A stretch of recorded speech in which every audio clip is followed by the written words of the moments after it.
Sir, Pakistan ഇല്ലാതാവുകയാണോ? പശ്തൂണുകൾ വഴി India ലക്ഷ്യം വെക്കുന്നത് എന്താണ് യഥാർത്ഥത്തിൽ? പാകിസ്ഥാനിൽ ആഭ്യന്തര കലാപവും പാകിസ്ഥാൻ്റെ അതിർത്തിയിൽ വലിയ സംഘർഷവും നടന്നുകൊണ്ടിരിക്കുകയാണ്. പാകിസ്ഥാനിലെ ഒരു വലിയ പ്രവിശ്യയായ ബലൂചിസ്ഥാനിൽ പാകിസ്ഥാൻ പട്ടാളത്തിനെ ആക്രമിച്ച് 60 സൈനികർ അടുത്തിടെ മരിക്കുകയുണ്ടായി. അതേപോലെ പാകിസ്ഥാൻ ഏറ്റവും കൂടുതൽ അതിർത്തി പങ്കിടുന്നത് അഫ്ഗാനിസ്ഥാനുമായാണ്. അഫ്ഗാനിസ്ഥാൻ ഒരു സമയത്ത് പാകിസ്ഥാനെ ആശ്രയിച്ച് കഴിയുന്ന ഒരു രാഷ്ട്രമായിരുന്നു. ഇന്ന് ആ ആശ്രയത്വം അഫ്ഗാനിസ്ഥാൻ അല്പം കുറച്ചിട്ട് അഫ്ഗാനിസ്ഥാൻ പാകിസ്ഥാനുമായി അതിർത്തിയിൽ സംഘർഷം തുടങ്ങിക്കഴിഞ്ഞു. ഇത് കൂടാതെ പാകിസ്ഥാൻ ഒക്കുപ്പൈഡ് കാശ്മീരിൽ ഗിൽജിത് ബാൾട്ടിസ്ഥാൻ എന്നൊരു പ്രദേശമുണ്ട്. അവിടെയും കലാപം നടന്നുകൊണ്ടിരിക്കുകയാണ്. പണ്ട് പാകിസ്ഥാനിലെ സാധാരണ ആളുകളുടെ രാഷ്ട്രസ്നേഹം ജ്വലിപ്പിച്ചുകൊണ്ടിരുന്നത് കാശ്മീരിൽ ആക്രമണം നടത്തിയായിരുന്നു. ഇന്ന് കാശ്മീരിൽ പാകിസ്ഥാൻ സ്പോൺസേഡ് കല്ലെറിയലും 500 രൂപ നോട്ട് വിതരണവും ഒക്കെ സ്തംഭിച്ചു കഴിഞ്ഞു. നോട്ട് നിരോധനത്തിലൂടെ 500ൻ്റെയും 1000ൻ്റെയും പാകിസ്ഥാനിൽ അടിച്ച നോട്ട് കൊടുത്ത് കാശ്മീരിലെ ചെറുപ്പക്കാരെയും വിദ്യാർത്ഥികളെയും ഉപയോഗിച്ച് ഇന്ത്യൻ സൈന്യത്തിനെതിരെ കല്ലെറിയുന്ന ഒരു വാർത്തകൾ നമ്മൾ നിരന്തരം കണ്ടുകൊണ്ടിരുന്നു. ഇന്ന് ആ കല്ലെറിയൽ അവസാനിച്ചു. 500ൻ്റെയും 1000ൻ്റെയും നോട്ടുകൾ പ്രാബല്യത്തിലില്ലാതായി. കാശ്മീരിലെ വിദ്യാർത്ഥികൾ പഠിക്കാൻ പോയി തുടങ്ങി. കാശ്മീരിന് പ്രത്യേക പദവി നൽകിയിരുന്ന 370 എന്ന് പറയുന്ന അനുച്ഛേദം ഗവൺമെൻറ് ഓഫ് ഇന്ത്യ സുപ്രീം കോടതി പറഞ്ഞത് അംഗീകരിച്ചനുസരിച്ച് എടുത്തു കളഞ്ഞു. ഇന്ന് കാശ്മീരിൽ കണ്ടിട്ടില്ലാത്ത വികസനങ്ങൾ വരികയാണ്. എന്തിന്? ഇന്ത്യ മുന്നണിയുടെ ഭാഗമായിരുന്ന ഒമർ അബ്ദുള്ള ഇന്ത്യ മുന്നണിയിൽ നിന്ന് മാറി ഒരു BJP ചേരിയിലേക്ക് വരുന്നു എന്നൊരു വാർത്തകൾ പോലും വന്നു തുടങ്ങി. അങ്ങനെ പാകിസ്ഥാൻ ഇന്ന് നട്ടം തിരിയുകയാണ്. ആഭ്യന്തര കലാപത്തിലും അതിർത്തി സംഘർഷത്തിലും പെട്ട പാകിസ്ഥാൻ നട്ടം തിരിയുകയാണ്. ഇതിന് പ്രധാനമായ ഒരു കാരണം പഷ്തൂണുകൾ എന്നറിയപ്പെടുന്ന ഒരു പ്രത്യേക വംശമാണ്. പട്ടാണികൾ, പട്ടാൻ എന്നൊക്കെ നമ്മൾ ഇന്ത്യയിൽ അറിയപ്പെടാറുണ്ട്. ഇതിൻ്റെ ചരിത്രപരമായ കാരണം ഈ ബ്രിട്ടീഷ് ഇന്ത്യ, അതായത് പാകിസ്ഥാനും കൂടി ചേർന്ന ബ്രിട്ടീഷ് ഇന്ത്യ, ഈ ബ്രിട്ടീഷ് ഇന്ത്യയുടെ അതിർത്തിയിലായിരുന്നു അഫ്ഗാനിസ്ഥാൻ. 1893 മൊർത്തിർമാൻ ഡുറാൻഡ് എന്നൊരു ബ്രിട്ടീഷ് നയതന്ത്രജ്ഞൻ അഫ്ഗാനിസ്ഥാനുമായി ബ്രിട്ടീഷ് ഇന്ത്യയുടെ അതിർത്തി നിർണ്ണയിക്കാൻ വേണ്ടി ഒരു പ്രത്യേക ലൈൻ ഉണ്ടാക്കി. ആ അതിർത്തി ശരിക്കും ആര് തമ്മിലാണ്? അഫ്ഗാനിസ്ഥാനും ബ്രിട്ടീഷ് ഇന്ത്യയും, അതായത് അന്ന് ഇന്ത്യയുടെ ഭാഗമായിരുന്ന പാകിസ്ഥാൻ. ഈ അതിർത്തിയായിരുന്നു ഡുറാൻഡ് ലൈൻ നിർണ്ണയിച്ചിരുന്നത്. 2640 കിലോമീറ്റർ നീളമുണ്ട് ഈ അതിർത്തിക്ക്.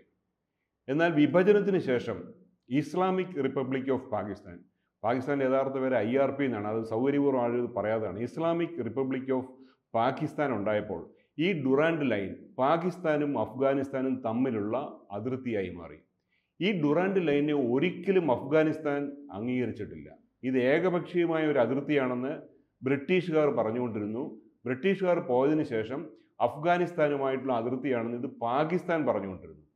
ഇനിയും അഫ്ഗാനിസ്ഥാനിലേക്ക് വന്നു കഴിഞ്ഞാൽ അഫ്ഗാനിസ്ഥാനിൽ എന്നും ഒന്നുകിൽ റഷ്യൻ അധിനിവേശം അല്ലെങ്കിൽ അമേരിക്കൻ അധിനിവേശം. ഏറ്റവും അവസാനം അമേരിക്കൻ ഗവൺമെൻറ്റാണ് അഫ്ഗാനിസ്ഥാനിൽ നിന്ന് പോയത്. അതിനുശേഷം അഫ്ഗാനിൽ അധികാരത്തിൽ വന്നത് താലിബാൻ എന്ന തീവ്രവാദി സംഘടനയാണ്. ഈ അഫ്ഗാനിസ്ഥാനിലെ താലിബാൻ തീവ്രവാദി സംഘടനയെ ഉണ്ടാക്കി നിലനിർത്തി പരിപോഷിപ്പിച്ചുകൊണ്ടിരുന്നത് പാകിസ്ഥാനാണ്.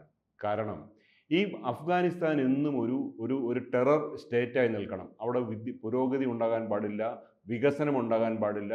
എന്നും പാകിസ്ഥാനെ ആശ്രയിച്ച് കഴിയുന്ന ഒരു രാജ്യമായി അഫ്ഗാനിസ്ഥാൻ നിലനിൽക്കണം.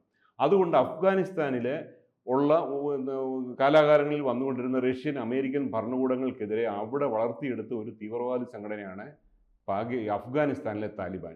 ഇന്ന് അഫ്ഗാനിസ്ഥാനിലെ താലിബാൻ അധികാരം പിടിച്ചെടുത്തു.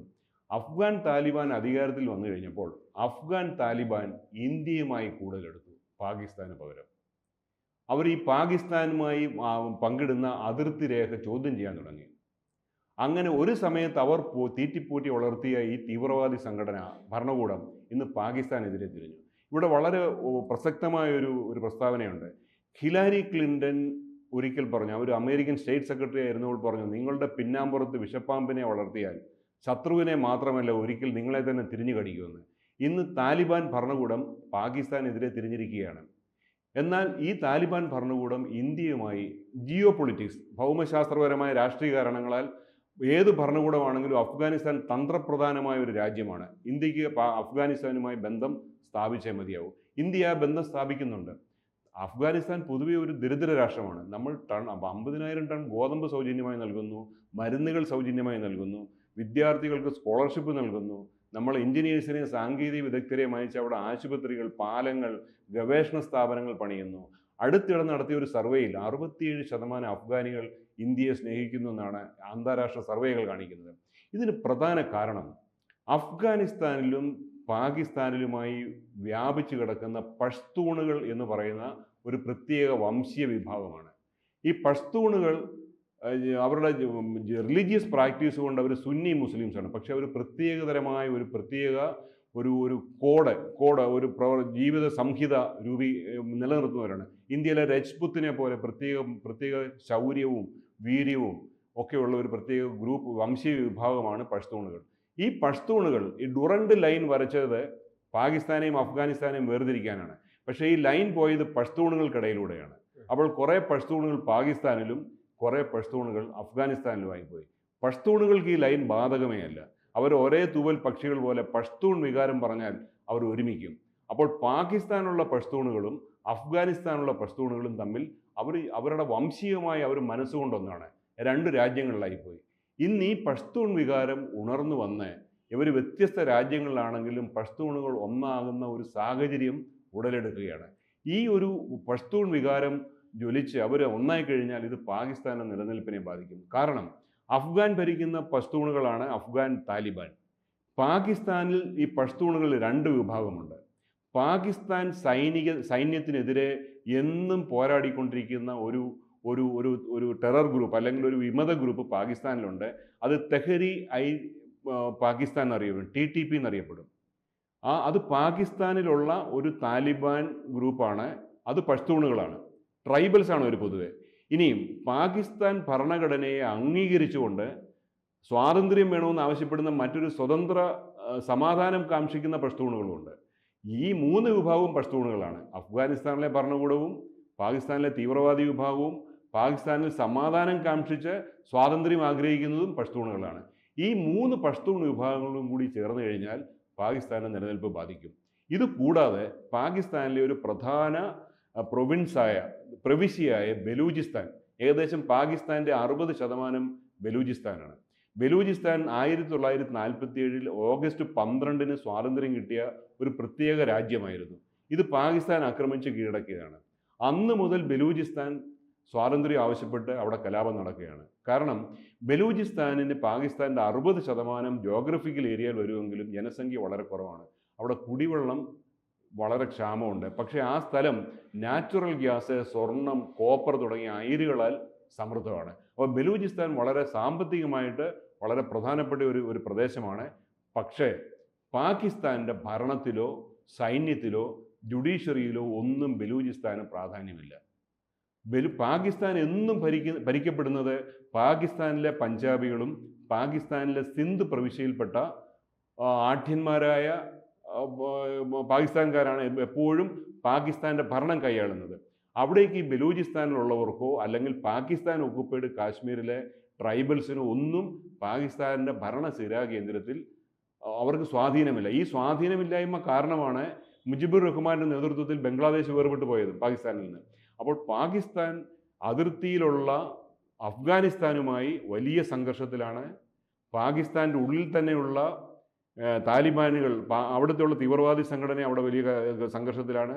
പാകിസ്ഥാനിലെ ഒരു പ്രവിശ്യയായ ബലൂചിസ്ഥാനിൽ സംഘർഷമാണ്.